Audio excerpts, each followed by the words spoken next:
It's that time of year, friends. Let's get our gardens started. Hey everyone, and welcome back to the channel. February is here, and you might be looking out at your garden thinking it's just a soggy, cold mess. But trust me, this is the perfect time to get a head start and set yourself up for the most incredible spring and summer garden ever.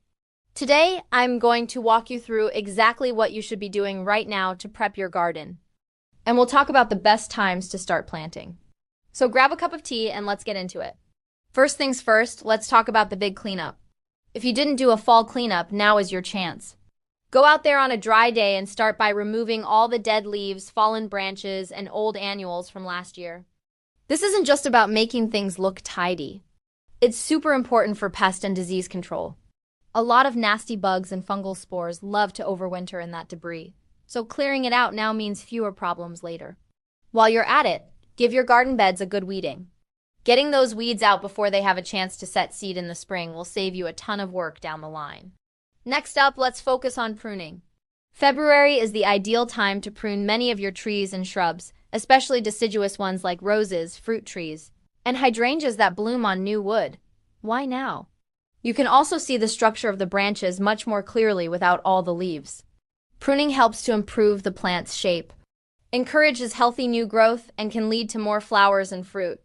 Make sure you use clean, sharp pruning shears to make clean cuts. For larger branches, a pruning saw is your best friend. A good rule of thumb is to remove any dead, diseased, or crossing branches. Now, let's talk about the heart of the garden, the soil. Your soil has been resting all winter, but now it's time to wake it up. Once the ground isn't frozen or waterlogged, you can start amending your soil. This is the single most important thing you can do for a healthy garden. I love to add a generous layer of well-rotted compost or manure to my beds. Just spread it right on top, about 2 to 3 inches thick. You don't even need to dig it in right away. The worms and microorganisms will do the work for you, pulling all that goodness down into the soil. This enriches the soil with nutrients, improves its structure, and helps with water retention. If you have heavy clay soil, adding compost will help it drain better. It's a win-win. While you're working on the soil, it's also a great time to plan your garden layout. Where are your sunny spots? Your shady spots? What do you want to plant where? I like to draw a little map of my garden beds. This helps me visualize everything and make sure I'm not overcrowding my plants. Think about companion planting too. For example, planting marigolds near your tomatoes can help deter pests.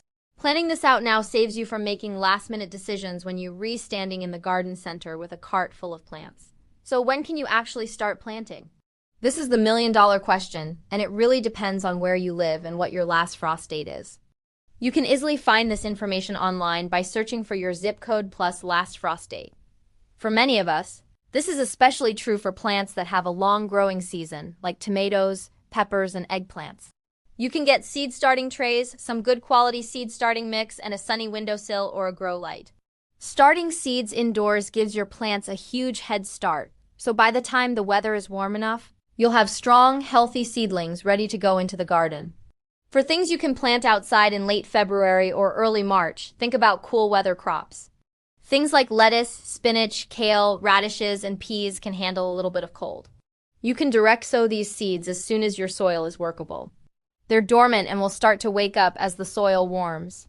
Don't forget about your tools and equipment. February is a great time to do some maintenance.